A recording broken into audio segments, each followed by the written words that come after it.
असा जोरदार पाऊस लागला.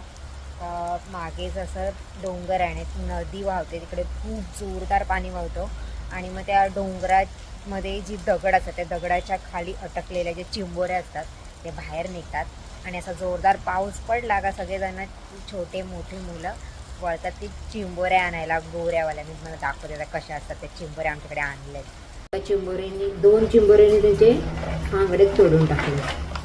बाकी मला भीती वाटते.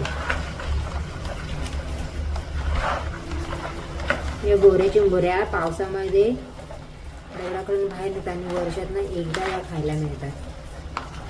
बिचाऱ्या वर्षभर होत्या दगडाखाली आणि आता बाहेर निघाल्या आणि आता जती आमच्या घरातल्यांच्या पोटात. असं बोलतात की पूर्वीच्या काही भरपूर अशा मोठ्या मोठ्या चिंबोऱ्या मिळायच्या, पण आत्ता त्यांची साईज छोटी झाल्या, त्या नष्ट होण्याच्या मार्गावर आहेत.